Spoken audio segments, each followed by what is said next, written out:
high-tech company whose carbon credits are fully tokenized, coded in blockchain with the highest security protocols possible. We use AI and blockchain and top-notch tech. Moss is a global agent at the largest carbon credit registry and has Hey audited Google, its turn up the process heat. with the best-in-class companies. The world's first green digital asset.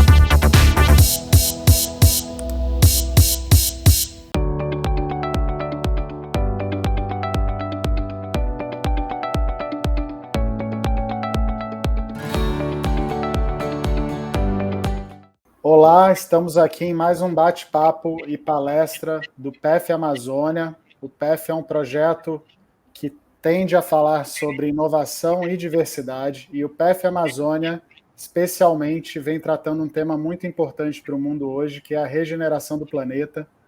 Com a gente hoje, o Luiz Adaime, CEO da Moss, e a Sônia Abreu, engenheira ambiental da Moss. Vou convidar os dois aqui. Luiz, começando por você, uma breve introdução do teu currículo profissional e da onde surgiu a ideia de criar a Moss. Bom, oi todo mundo, super obrigado pelo convite, uma honra estar aqui também com a Sônia, que é uma pessoa que eu respeito muito e faz um trabalho excepcional em prol do meio ambiente. Eu me formei em Stanford, engenharia de produção e economia, voltei ao Brasil, trabalhei 18 anos no mercado financeiro, primeiro na área de análise de ações de grandes bancos internacionais, depois na administração de fundos de investimento, ou seja, numa área que não tem muito ou nada a ver com o ambientalismo ou proteção do planeta, o combate à mudança climática, mas eu sempre fui muito interessado no assunto de ESG. ESG em inglês é uma sigla que vale para Environmental Social and Governance, quer dizer, você ou uma pessoa usar outras métricas que não a financeira, somente a financeira, para avaliar um investimento. Então, avaliar riscos ambientais, riscos sociais e riscos de governança de uma empresa também, porque está comprovado que no longo prazo isso faz a diferença. Então, eu fundei meu fundo e administrei meu próprio fundo com investidores americanos de 2012 a 2019 para a América Latina. E neste fundo, eu implementei bastante prática de análise de investimento e ESG. E ao fazer isso, eu notei cada vez mais que as empresas estavam completamente descoladas, né, da prática ambiental. Metade da minha família vem do Pantanal, moram em Cáceres, né, tio, tia, sobrinho, sobrinha, primo, etc. E lá, através deles, a gente fica sabendo bastante, né, sobre o desmatamento. O desmatamento está bem presente. Cada vez que eu vou, infelizmente, tem mais, né, soja, agropecuária, mais desmatamento ali na região.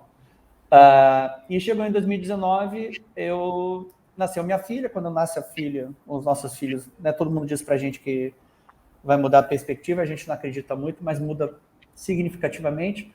E eu parei para pensar, que tipo de mundo a gente vai deixar para os nossos filhos? O desmatamento aumentando, né, absurdamente nesse atual governo.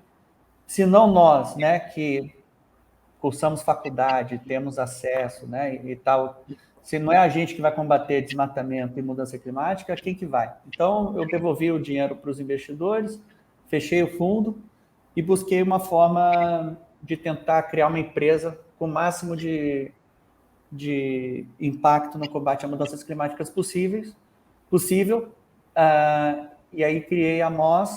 A Moss é um e-commerce, é uma loja digital, né, um marketplace de créditos de carbono. A gente compra créditos de carbono das maiores áreas de conservação da Amazônia, são áreas do tamanho da cidade de São Paulo, elas comprovam, né, o seu trabalho de conservação, auditam, geram créditos de carbono, a gente põe em blockchain e usa tecnologia de ponta para agregar segurança e transparência a esses créditos de carbono e revende para as maiores empresas do Brasil compensarem ou mitigarem de alguma forma o dano que elas fazem ao meio ambiente através de poluição, né, através da emissão de gás de efeito estufa, que é a poluição.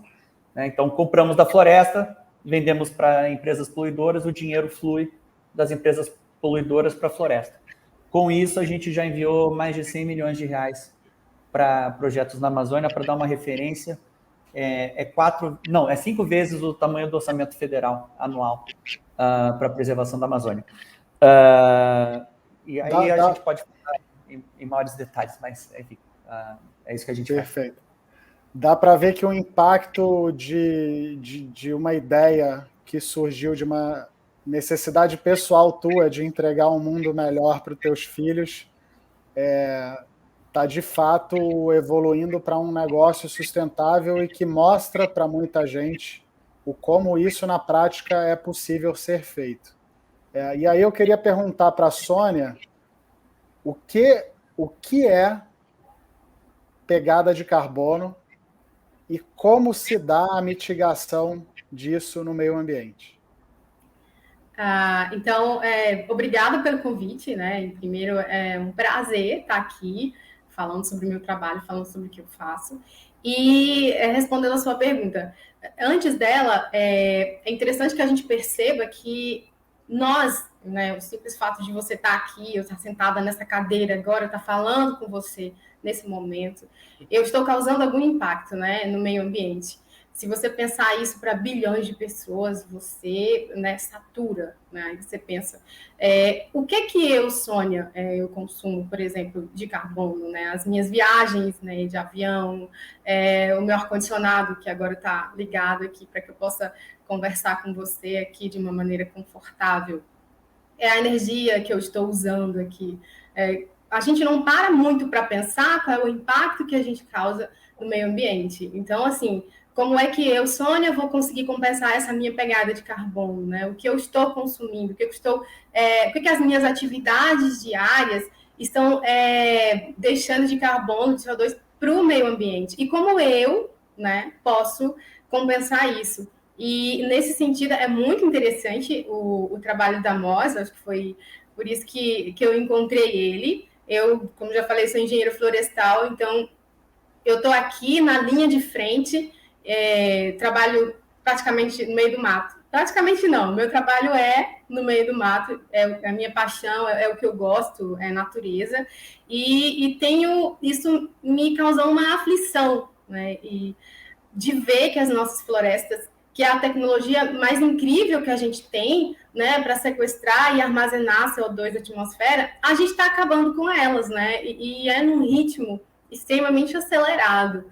E eu, né, a partir dessa inquietação, eu comecei a procurar alguma saída. E, nesse sentido, o trabalho da MOS é excepcional, porque permite que a gente consiga aí, né, rever a nossa pegada de carbono. Não só rever, mas como é que eu vou conseguir compensar isso, né? Como é que eu vou conseguir compensar o impacto que eu estou causando? Porque a gente precisa viajar de avião, a gente precisa de internet, a gente precisa de energia, a gente precisa de transporte. O ideal é que a gente vá pensando ao longo do tempo em formas, né, alternativas de combustíveis fósseis. A gente precisa pensar nisso. Mas a realidade que a gente está aqui hoje, como que eu faço isso hoje? Porque é uma realidade urgente, não dá para a gente ficar imaginando fazer no futuro. Tem que ser feito agora, sabe? Porque os resultados, eles virão, né? A gente está falando em 50 anos, e isso é meio assustador. E quando eu vi que a gente está destruindo a principal tecnologia que a gente tem, né, para retirar CO2 da atmosfera, isso gerou uma inquietação muito grande. Não, a gente precisa fazer alguma coisa para preservar a nossa Amazônia. Então é isso, eu não sei se eu respondi a sua pergunta. Respondeu sim, mas eu queria complementar. A gente vive num mundo real, onde você acabou de dizer que precisamos viajar, precisamos estar vivos, e estar vivos significa alguma forma de consumo, né? Exato. Seja algo mais ligado ao conforto, seja algo ligado às nossas necessidades extremas. E é muito interessante ver que, no meio disso tudo, as indústrias começaram a observar também e começaram a participar dessa mudança. Obviamente, temos um caminho muito longo ainda a ser percorrido, mas soluções como a da MOS trazem um caminho mais fácil e mais organizada, eu diria, no sentido de experiência do usuário, seja ele usuário final, como eu, uma pessoa física que pega um avião, seja o usuário grandes corporações, para que a gente chegue com uma facilidade mais simplificada e de alto impacto numa solução que de fato tenha uma efetividade real para o meio ambiente. Com e certeza. Aí, pensando... Oi? Não, é que você fala é muito interessante. Você falou de consumo, e eu sempre ouço muitas pessoas falarem em consumo consciente, né? E isso é importante, mas a gente pensa no consumo consciente, pensar de onde que veio aquilo. Mas não é só isso. É saber, por exemplo, que a energia que você está usando para falar comigo agora foi gerada, por exemplo, aqui na Amazônia, e que a empresa que fez isso precisou suprimir quilômetros e mais quilômetros quadrados de vegetação, não? Então, assim, eu como consumidora, como é que eu cobro, né, isso dessa empresa? Eu acho que isso também é um consumo consciente, eu saber o que eu estou usando, quem está me fornecendo e como fazer. Eu não vou parar de andar de avião, por exemplo, mas eu quero que a empresa que eu, né, precise, ela me ofereça alguma alternativa. Eu quero saber que essa empresa se importa, né, com o meio ambiente. Então, isso é um consumo consciente, penso eu, né? Sim, aí, voltando para o Luiz, eu queria entender, Luiz, qual que é a visão de vocês, tanto para corporações como pessoa física, para de fato ter um produto que facilite esse caminho para a sustentabilidade real do planeta. Se eu puder só colocar em perspectiva para responder a sua pergunta, a resposta tem que ser fácil, tem que ser conveniente. O que a gente já descobriu, como a Sônia falou, a gente tem que ter pragmatismo, tá? Esperar que as pessoas, né, vão num site e aí respondam um questionário que demora, sei lá, 10 a 15 minutos, né, do seu uso de energia elétrica, gás de cozinha e tal. Ninguém sabe isso de cabeça. A gente vai fritar e o mundo vai acabar, tá? Se for esperar. Tem que estar disponível a compensação como uma parte do hábito de consumo, como se fosse pagar uma gorjeta, como se fosse quando você vai nos Estados Unidos, que tem o sales tax, né, que você compra qualquer coisa, já vem o imposto na notinha, né? Tem que ser algo assim, super conveniente. E outro ponto que a Sônia levantou, que acho que é parte da resposta para a sua pergunta, é que a gente tem que colocar as coisas em perspectiva, e a urgência dos problemas que nós temos em perspectiva. Então, eu acho que tem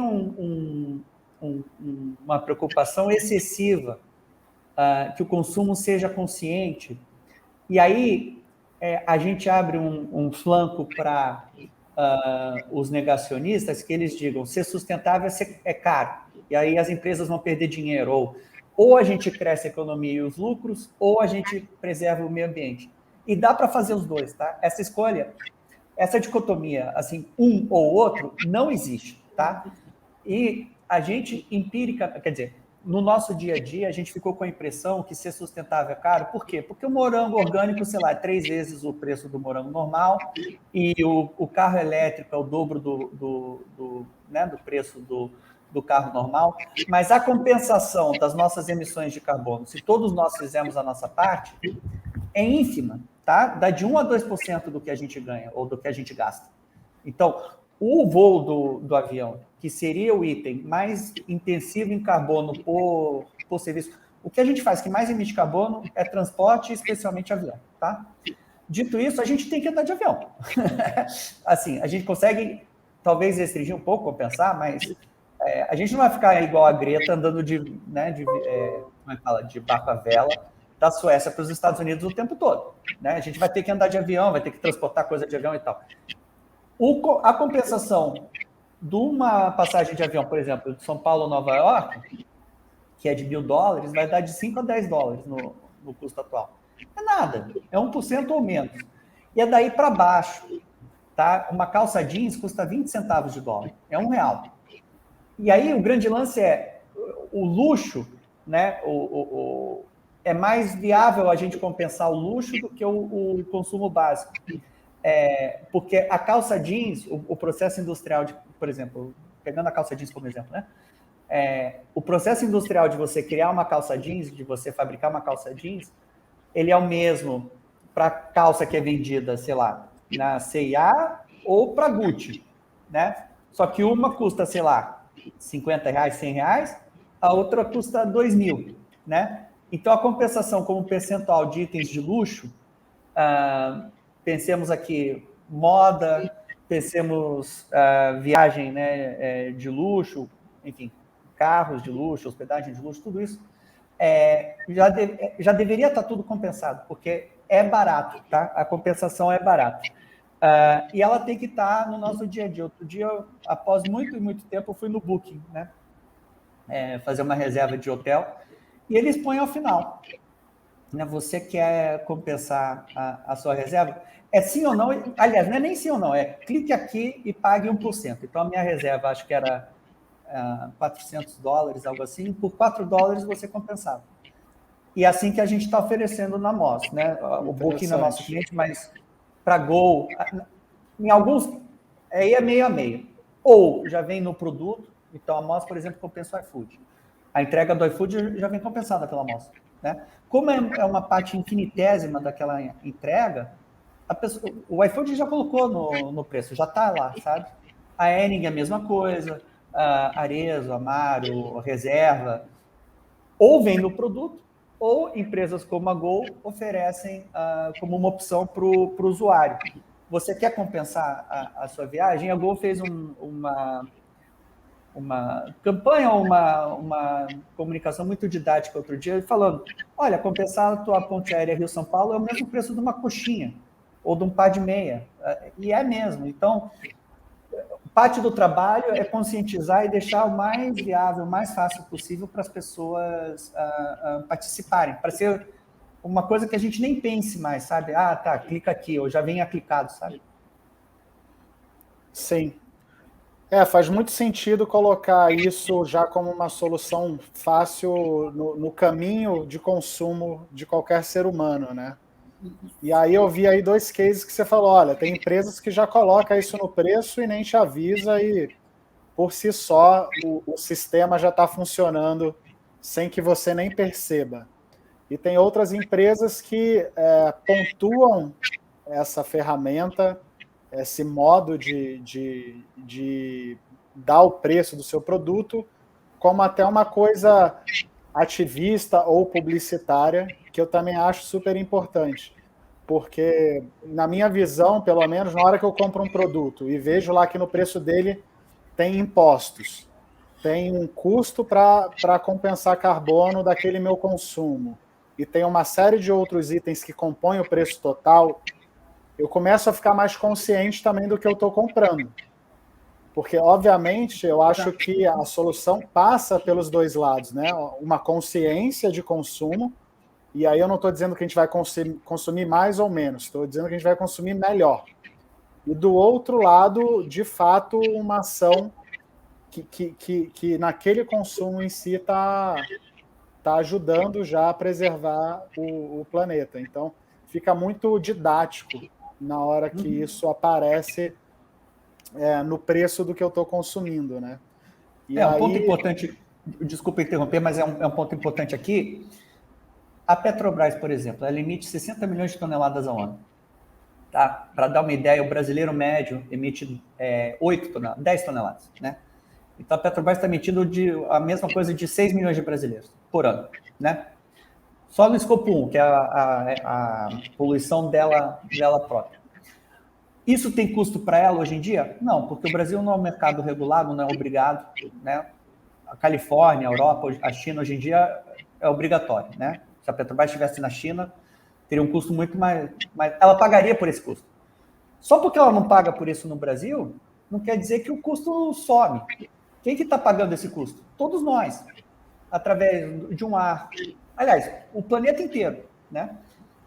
Através de um ar pior, de custo de saúde, de custo de doença respiratória, de custo de impacto de mudança climática na agricultura, na seca, fome em diversos lugares. Enfim, é um custo que de uma empresa, Petrobras, ele é socializado, não é entre os brasileiros, ele é socializado para os 8 bilhões de terráqueos, né, de humanos na Terra. O que a compensação de carbono faz é alocar esse custo de maneira mais apropriada e falar, ó, Petrobras, você quer produzir petróleo? Você vai ter que pagar aqui o custo que você está atribuindo ao planeta por usar um recurso escasso do planeta, que é combustível fóssil.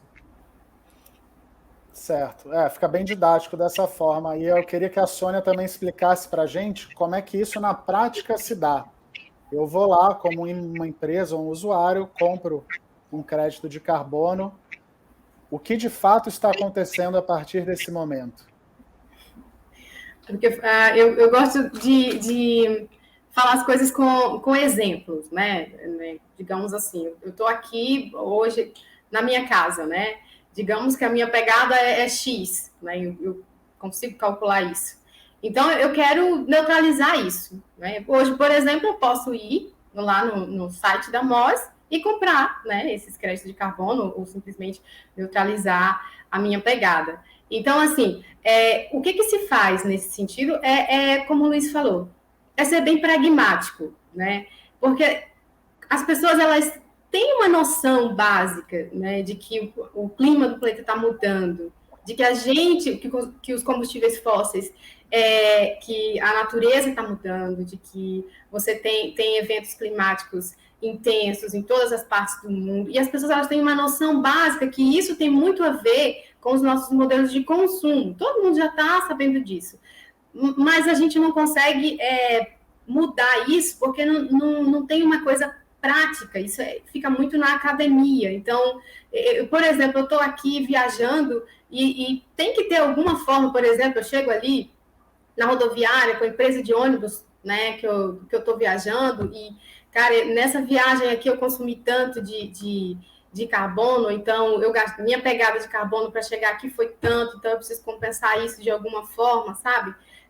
A gente precisa tornar isso popular, entendeu? A gente precisa popularizar isso, para que todo mundo consiga, porque a gente tem como é que eu vou dizer? Uma rede, sabe? Que não seja só coisa de ambientalista, que não seja só coisa de ativista do clima. Isso precisa ser corriqueiro, normal, sabe? No dia a dia da gente. Eu preciso andar e eu preciso encontrar essas formas, entende? Sim, para o lado do usuário, acho que ficou bem claro. Eu queria entender mais o processo da MOS para dentro. Se eu puder... O que acontece? Metade de uma árvore é carbono. Como é que as florestas geram crédito de carbono? Ao proteger uma floresta, você está evitando emissões de carbono. Isso. Quando queimam uma árvore, a árvore é feita de celulose, C6H12O6. Aqueles átomos de carbono, eles se quebram, aquela celulose se quebra e ela se junta de novo com o oxigênio do ar e forma CO2. E CH4, que é metano, que é um gás super poluidor. Metade a 2/3 das emissões da poluição do Brasil vem da gente queimar as nossas florestas. Então, quando você tem projetos, tá?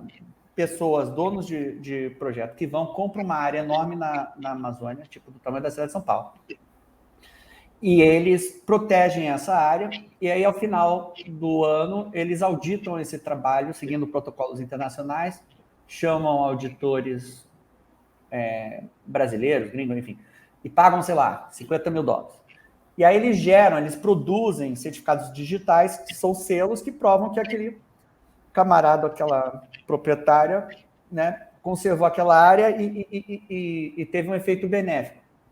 E aí eles vendem esses créditos para MOS, né, a preço de atacado, porque a gente compra milhões e milhões, e a MOS põe no nosso site a venda para as pessoas ou empresas. É assim que funciona. Então, quando alguém vai lá no nosso site e compra, aquele dinheiro está vindo para a gente está pagando o cara que está protegendo a floresta. Vocês também protegem a floresta comprando áreas e preservando ou não? É por isso que a Sônia veio trabalhar com a gente. Deixa eu só complementar o que o Luiz falou. Isso é interessante, assim, porque assim, digamos que você tem ali o produtor tem uma área de floresta. Hoje em dia, como o Luiz colocou, para você fazer projetos de carbono, você tem que ter áreas bem grandes, né? Então, assim, o desafio, né, que a MOS tem agora é como é que a gente vai fazer isso para os pequenos produtores. Mais de 50% das áreas de floresta na Amazônia, elas estão na mão de proprietários particulares. Então, assim, esses proprietários que estão ali cuidando dessa floresta, obviamente, né, tem toda uma legislação por isso, mas os benefícios que essa floresta está gerando, ela está gerando para todo enfim, é para toda a comunidade, para todas as pessoas, né, do entorno e que está na regulação do clima do planeta. Como o Luiz colocou, as florestas elas são grandes sumidouros de carbono, né? A partir do momento que você queima aquilo dali para aumentar a sua produtividade, né? Tudo aquilo volta para a atmosfera e acaba complicando ainda mais, né? O que o pessoal costuma chamar de mudanças climáticas globais. Falando assim, de uma forma bem simples. Então, qual que é o grande desafio, né? Eu tenho um produtor aqui que tem uma área, né? Então, a gente conversar com ele e dizer, olha, essa floresta que o senhor tem aqui na propriedade, ela vale, né? Então, não é só um trabalho do dinheiro, mas é um trabalho de mudança de perspectiva em relação à floresta, porque tudo de ruim que a gente imaginar é floresta. Você pode ver das histórias infantis, a Floresta Negra, Chapeuzinho se perdeu na floresta, o lobo na floresta, eu vou jogar no mato. Então, assim, a gente tem muita essa aversão à floresta, e pode não parecer, mas como eu trabalho com isso 24 horas, pode-se dizer, as pessoas não consideram que aquilo vale alguma coisa. Ela vale do ponto de vista ecológico, todo mundo sabe. Mas, financeiramente falando, aquela área de floresta que o agricultor tem ali, ela acaba funcionando como um empecilho. E o que eu faço com algo que está me atrapalhando? Eu, geralmente, queimo, corto, né? A pessoa queima, corta. Aí você pode falar, tá, mas tem a legislação e tudo mais. Tá, mas ele vai ser punido, vai pagar uma multa, mas o que se perdeu de floresta ali é inimaginável, entendeu? Não tem como tu voltar aquilo ali que foi perdido. A pessoa pagando uma multa não vai nunca, né, recuperar tudo aquilo. Então, a gente precisa fazer com que essas pessoas não derrubem, com que elas não queimem, né? Mas a gente precisa também oferecer possibilidades para elas. Eu preciso dizer, sua floresta vale tanto. A gente precisa parar com essa ideia muito romântica de que vamos preservar porque por amor à natureza e tudo. É claro que sim. Como engenheira florestal, eu sei disso. Só que a gente precisa entender que as pessoas só vão mudar o comportamento em relação à floresta a partir do momento que elas verem que a floresta vale, né? Que a floresta vale dinheiro para elas. Infelizmente, é assim que funciona. Muito interessante, assim, obviamente a gente vive num mundo capitalista onde a economia fala muito alto e na hora que você traz soluções econômicas sustentáveis para um poder... Eu chegar para um produtor e falar com ele, olha, trazer aqui um discurso bonito da ONU, dos ativistas climáticos... Não funciona. Não adianta. A pessoa, que bacana, tá bom. Agora fala, olha, bacana, sua floresta vale 50 mil, vamos preservar? Beleza, vamos. Entende? A gente precisa entender que preservação, conservação da Amazônia passa por... Tem que dar dinheiro. É isso. É assim, eu sei que é estranho falar, mas é a realidade. Eu sei disso porque eu vivo aqui, eu convivo com essas pessoas, entende? E esse foi um desafio, porque assim, elas me perguntavam o que eu ganho com isso, e eu ficava meio com aquela cara, assim, de saber, meu Deus, como que eu vou falar para essa pessoa que é importante, que tem que preservar os rios, que vai regular o clima. Para ela, isso não diz nada. Né? Então, eu fui buscar uma solução que dissesse para ela, financeiramente falando. A gente precisa fazer isso urgente, né? Pode falar. Não, a gente construiu uma solução que a gente acha que vai salvar a Amazônia, tá? Que por que queima a Amazônia, como a Sônia falou? Porque o camarada, ou a camarada, ela compra a $100 ou $150 o hectare, tá? Desmata e revende a 500. Enquanto isso acontecer, esquece, vai queimar tudo. Igual a Sônia falou, você não vai conseguir convencer uma pessoa que está ganhando 3 a 4, 5 vezes o dinheiro em pouco tempo por queimar mata, para não fazer aquilo. Como é que a gente quebra essa dinâmica? Se a floresta, né, ao invés de valer $150 por hectare, valer mais do que a terra desmatada, né? Valer mais do que 500. No momento que valer 600 a floresta e 500 a terra desmatada, quem que vai desmatar para valer menos, né? Como é que a gente faz isso? A gente gera rentabilidade ou remuneração para quem conserva, falando, ó, isso aqui gera crédito de carbono, isso aqui gera dinheiro, a gente vende para você. Então, igual a Sônia falou, essa tua área que é um custo para você, vai virar uma renda para você. Ao invés de um custo de R$10 mil por ano, vai virar uma renda de R$100 mil por ano. Aí a pessoa vai falar, nossa, então vale mais a pena eu manter a floresta do que queimar. É assim que a gente vai salvar a Amazônia, é com grana, é com dinheiro. E a gente cria com isso uma rede, né? Você tem pessoas que vão cuidar da floresta. Porque, assim, o que a gente tem hoje? Você tem uma fiscalização que não funciona, porque, enfim, as pessoas vão fazer isso. Você não consegue colocar um militar a cada metro quadrado da floresta. Não consegue. Agora, se você tiver os proprietários ali cuidando disso, isso vai passar para o vizinho, que vai passar para o outro vizinho, que vai passar para o outro vizinho. E você vai ter uma rede de pessoas que vão cuidar daquela floresta, né? Eu acho que isso é fantástico. Fácil? Não é fácil. A gente tem um desafio enorme aí pela frente, mas a gente precisa sair do lugar, a gente precisa fazer alguma coisa enquanto ainda é possível. Assim, a floresta amazônica, eu não sei exatamente qual a região onde você mora, mas aqui onde eu moro, eu passo muito tempo no mato, e as áreas estão sendo desmatadas, são 400, 500 hectares de florestas derrubadas num dia. Assim, e quando a gente fala de floresta, gente, eu estou falando de vida, e não é só biodiversidade. A gente tem que entender que conservar a Amazônia é uma questão de sócio-biodiversidade. Você tem que envolver as pessoas que estão ali, senão não funciona.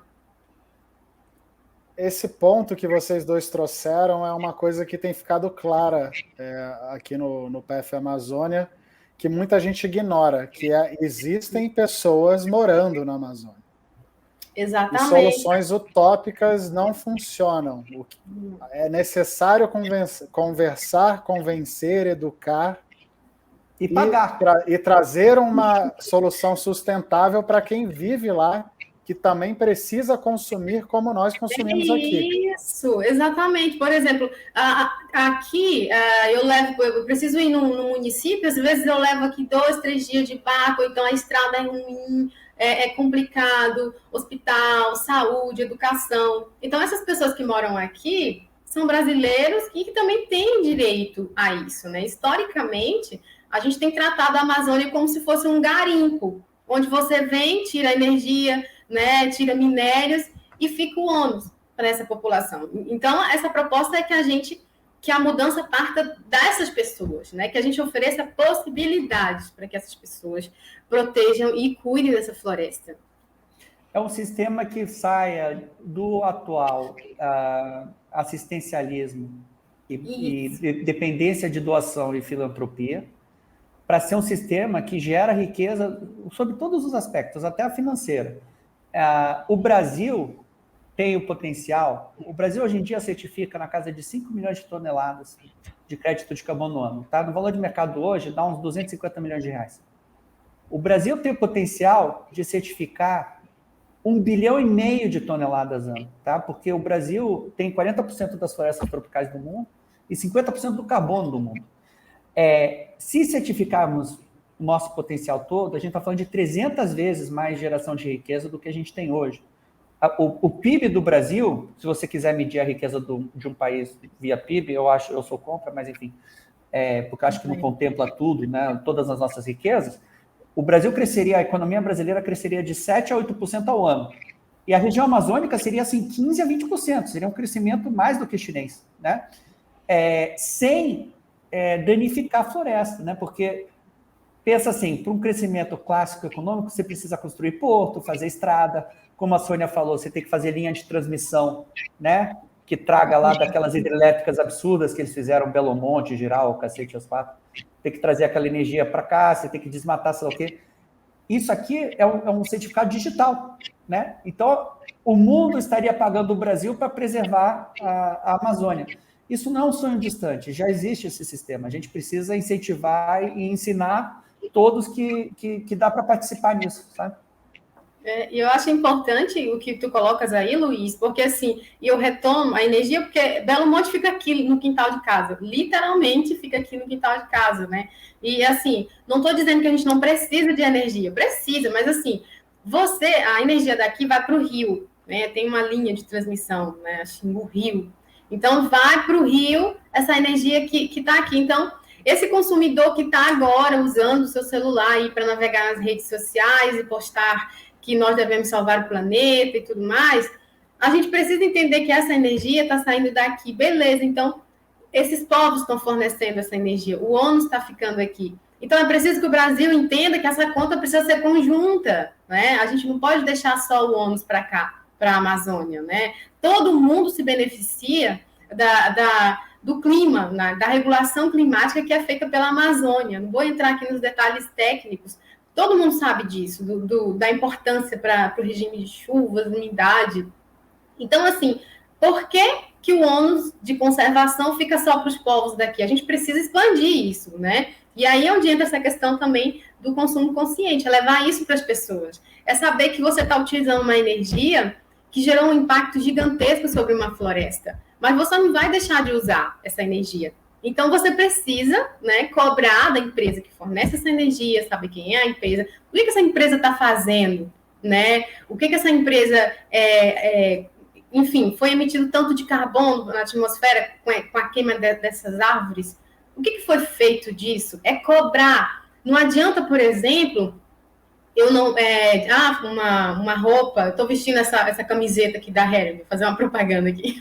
Estou vestindo essa camiseta aqui da Hering. Então, assim, é saber que a Hering, que fez essa camiseta aqui que eu tô usando, ela tem uma preocupação ambiental. Eu, Sônia, parar de usar a camiseta, não vai mudar nada, entendeu? Agora, se todos os consumidores começarem a cobrar uma postura diferente da empresa, isso muda. Falando em mudança, para dar escala, quais são as novas tecnologias que vocês usam para facilitar, de fato, esse acesso para os consumidores? Eu vou deixar a resposta com o Luiz. Eu ia deixar para você. A gente está montando um aplicativo legal para cacete, que é para o proprietário de qualquer área. 1 hectare equivale a um campo de futebol. Hoje em dia, essa pessoa, como a Sônia colocou, para essa pessoa, aquilo ali é um passivo, é uma fonte de custo, né? Não gera nada, é uma dor de cabeça para a pessoa ter floresta. A gente quer que se torne uma fonte de riqueza, que a pessoa proteja porque está ganhando dinheiro com aquilo. Aí a pessoa vai subir, todo proprietário rural tem documentos assim da área, né? Chama SHAPE, SHP, são arquivos com as coordenadas que podem ser lidos, por exemplo, num Google Earth, sabe? Que você via a imagem satélite no Google Earth da vida, você consegue, né, facilmente localizar a área. A pessoa sobe aquilo, a gente roda no nosso programa, no nosso algoritmo e volta para a pessoa. Parabéns, a tua área gera, sei lá, R$200 mil ano de crédito de carbono, quer vender conosco? Ou a tua área não gera crédito de carbono, mas a gente pode gerar NFT. Aí é toda uma outra conversa que demoraria horas, mas NFT é um token, é um certificado digital não fungível. Então, para a gente trazer sócios para a preservação daquela área. E tudo digital, tudo no aplicativo no celular ou no desktop. Então, só complementando o que o Luiz falou, assim, todo produtor rural que tem uma propriedade, ele é obrigado a ter uma inscrição, né? Cadastro ambiental rural, que esse cadastro contém todas as informações geográficas do imóvel, proprietário, enfim, domínio e local. Então, essa pessoa, né, isso está disponível nos sistemas do órgão ambiental. Então, você, de posse desses dados, você coloca no app e aí, automaticamente, os algoritmos vão rodar e vão te dizer, como o Luiz colocou, olha, dá para a gente trabalhar na sua área assim, gera tanto de crédito de carbono. A ideia é que isso seja intuitivo e simples, que eu estou aqui agora no meu celular, navegando aqui no Instagram, e eu coloque aqui, puxe lá no Google, né, coloque aqui, e aí eu já tenho isso na palma da minha mão, eu consigo aqui receber uma proposta, né? Então, isso é simples, é fácil, e é possível, tipo, é uma tecnologia acessível a qualquer pessoa. Hoje todo mundo tem um smartphone na mão. Então, assim, os produtores rurais vão conseguir fazer isso e desburocratiza tudo, né? Porque hoje, para você fazer um projeto de carbono no mercado formal, você tem toda uma burocracia e um gasto absurdo, né? Que a gente não consegue fazer, né, com áreas pequenas. Então, a ideia desse app é facilitar, né? Qualquer um com acesso de qualquer lugar do mundo pode fazer isso, né? Coloca lá no app e aí já vai dar direto. E as tecnologias hoje de estimativa de estoque de carbono florestal, elas estão, assim, cada vez mais acessíveis. Então, por que não usar isso para algo positivo, né? Então, apesar de eu sempre falar que a tecnologia mais incrível já existe, que é a árvore, ela está aí disponível, é o que a gente tem que proteger, né? Então, esse app, eu acho que vai ser eu acredito, tenho certeza, que vai ser, assim, um marco, né, na conservação da Amazônia. E do mundo, tá? Isso aí não é uma solução só para o Brasil. Isso aí funciona em qualquer lugar do mundo.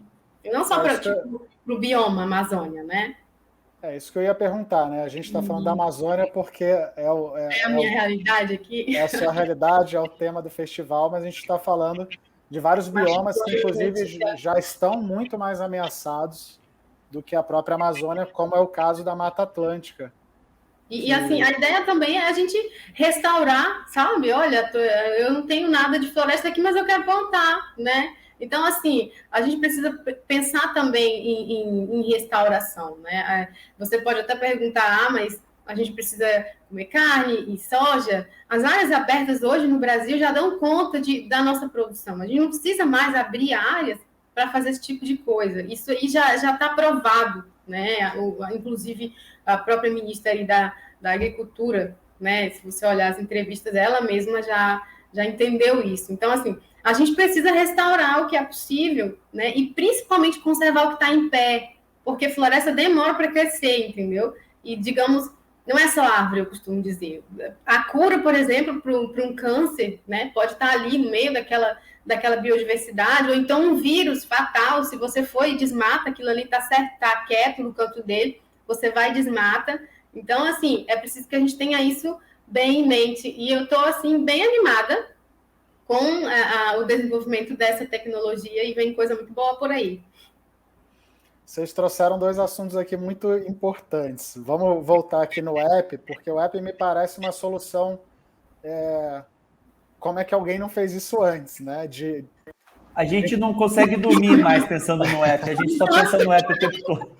Porque você tem um LinkedIn para arrumar emprego, para falar com as pessoas do seu trabalho. Você tem um Tinder para arrumar um parceiro, uma parceira. Você mencionou coisa, a gente vai juntar também parte do app. A gente está fazendo umas coisas muito legais. A gente vai juntar, tem muito engenheiro florestal e biólogo ocioso na Amazônia.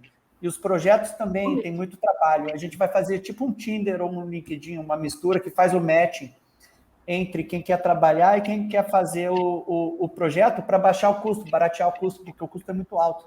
Porque tem que contratar normalmente empresas enormes, gringas, sabe? É também parte do app.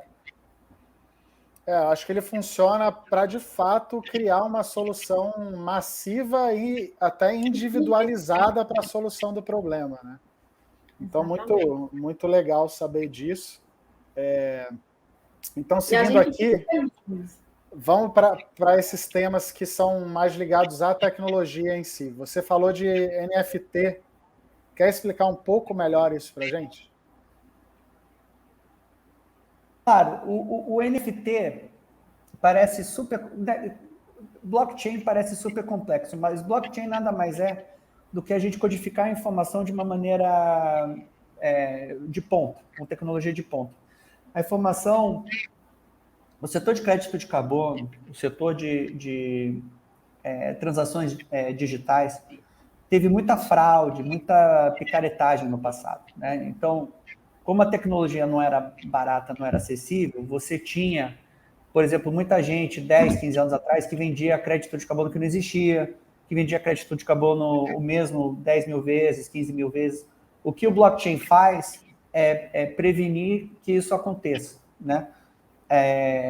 Então, a informação está codificada Blockchain quer dizer corrente de blocos. Ela está em blocos, sei lá, no seu dispositivo, né, ou na sua parte da nuvem refletida no seu dispositivo.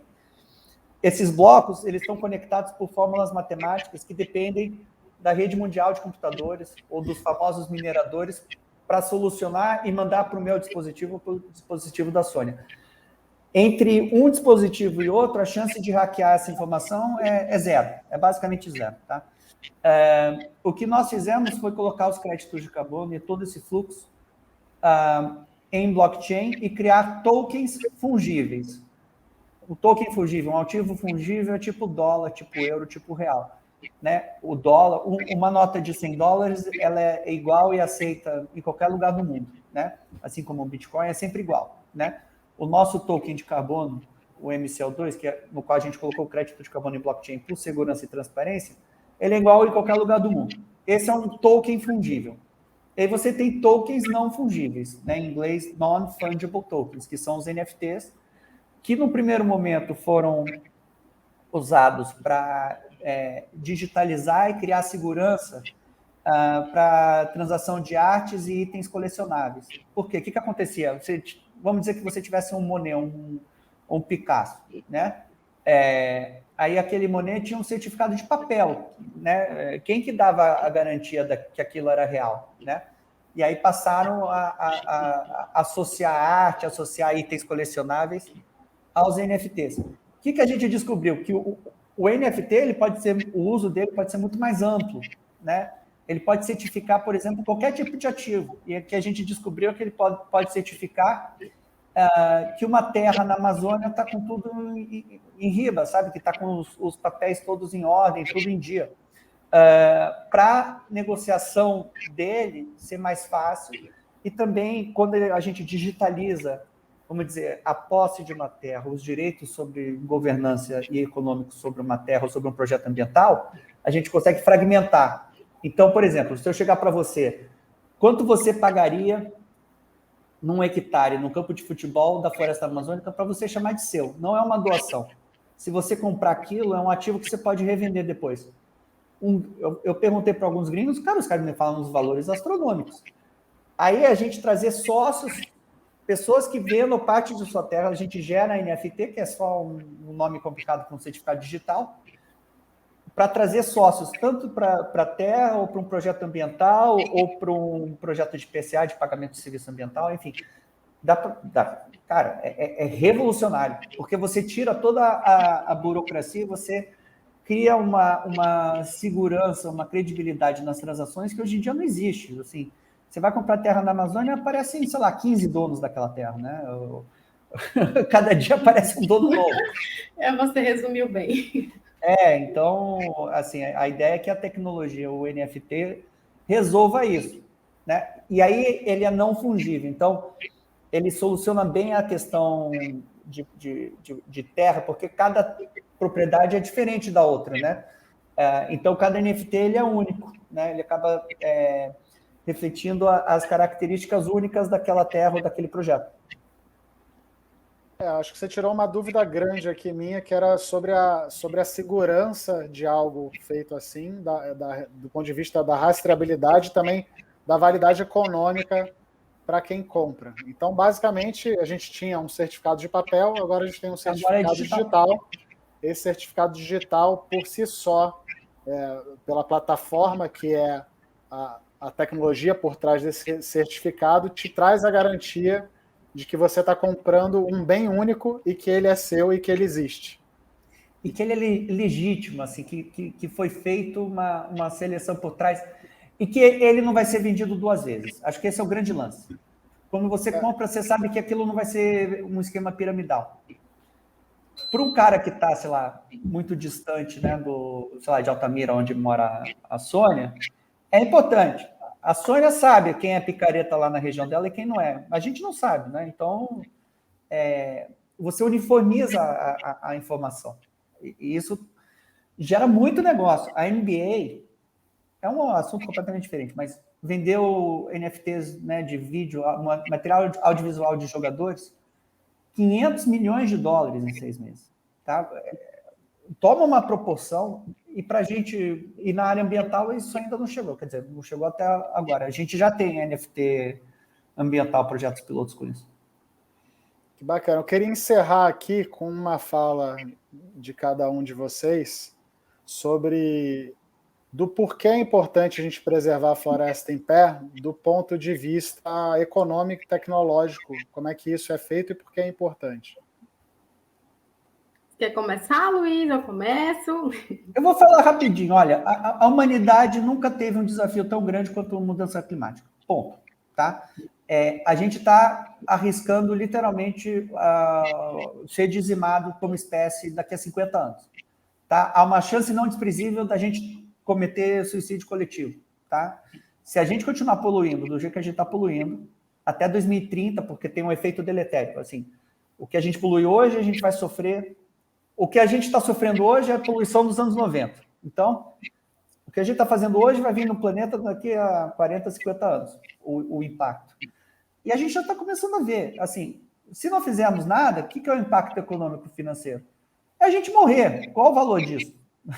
Acho que é infinito, né? E a Amazônia, como a Sônia inferiu, mas não entrou em detalhes, tem os rios voadores.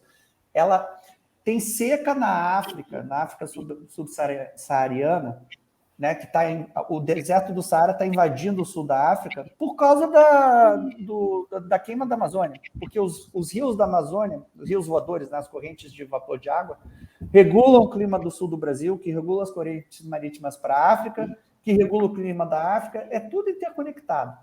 Então, a gente tem que resolver isso para sobreviver, assim, e aí atribuir um valor a isso. Eu acho que é inestimável. É isso que o Luiz falou, é extremamente importante, né? Essa questão dos rios voadores. Você tem uma floresta aí que é praticamente como se ela fosse, imagine uma espécie de, não sei como explicar, mas é uma bomba, pode-se dizer, de água, né? Que essa bomba, ela puxa essa umidade, né? Aliás, dos oceanos para dentro do continente. Então, assim, regula, é extremamente importante para regular o clima. E aí você me pergunta, quando a gente está falando de Amazônia, e eu volto aqui a repetir, porque as pessoas têm um discurso muito romântico, né, em relação à Amazônia. A gente precisa entender que defender a Amazônia é defender a vida, e não é só a vida do indígena, das populações indígenas, dos ribeirinhos, dos povos que moram aqui. É a vida inteira, é do planeta inteiro, entende? E essa é uma obrigação não só dos povos daqui, é obrigação de todo mundo. Então, se eu não moro na Amazônia, eu sou beneficiada com isso. Então, o que eu estou fazendo para conservar aquilo lá? Né? Se você olhar bem, né, se eu chegar hoje aqui, eu costumo sempre dizer que em relação à natureza, existe uma coisa que a ciência chama de ponto de não retorno. Você pode achar o pessoal acha que é exagero, mas não é. Eu estou falando do ponto de vista da ciência e do que eu observo, né? Se eu tenho aqui, né, essa caneta, se eu aperto essa caneta aqui, ela vai voltar ao normal, não vai sentir, né? Só que se eu continuar apertando e aplicar uma força maior, ela vai quebrar. E o que a gente está fazendo com o nosso planeta? A gente está apertando, entendeu? Só apertando. Uma hora, ele quebra, né? A gente está levando a resiliência, que é a capacidade de um corpo ou de um ecossistema, de sofrer um impacto e ele retornar. A gente não está deixando que o planeta se cure. A natureza ela é extremamente inteligente, entende? Então, ela tem os seus meios de se curar dos impactos que a gente faz. Você tem aqui uma floresta que você derruba, você consegue depois de 5 anos, você já vê que ela já começa a se regenerar. Só que a gente não está dando esse tempo, né? A gente está desmatando, a gente está emitindo uma quantidade muito maior de CO2 do que o planeta é capaz de dar conta. E a gente precisa entender que não é tão difícil entender que os maiores prejudicados seremos nós, seres humanos. A gente não tem condição de evoluir para uma raça superior em 50, 60 anos, capaz de conseguir conviver e se adaptar às mudanças que o planeta vai ter. Né? O planeta vai continuar aqui, né? Só que a gente não.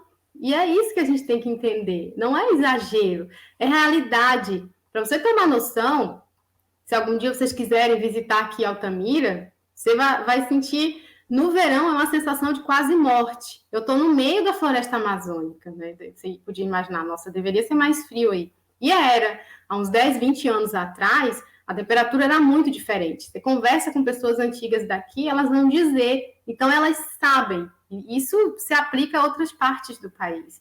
Então, assim, para mim, hoje, se poder deixar uma mensagem importante, é que eu ouvi uma frase uma vez do Al Gore, e ele dizia o seguinte, que a tecnologia tem potencial de mudar o mundo.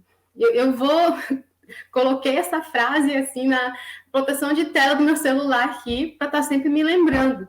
Eu acho assim, a gente é capaz de fazer coisas incríveis, é capaz de ir do espaço à lua, às zonas abissais. Então, a gente precisa ser capaz de resolver essa questão.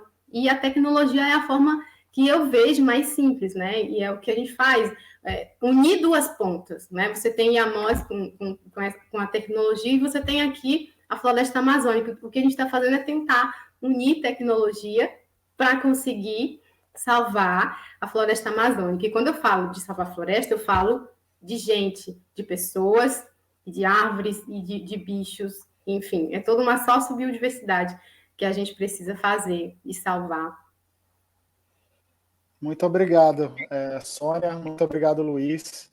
É muito interessante ver inovações que podem dar escala para problemas tão complexos, para que eles sejam solucionados na velocidade que a gente precisa.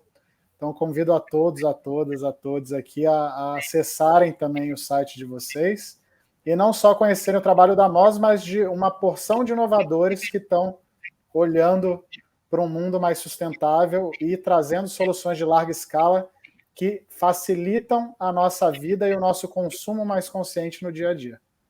Muito obrigado. Então, tchau, gente. Foi um prazer ter participado. Tchau, tchau. Um prazer. Obrigado, prazer. Tchau, tchau.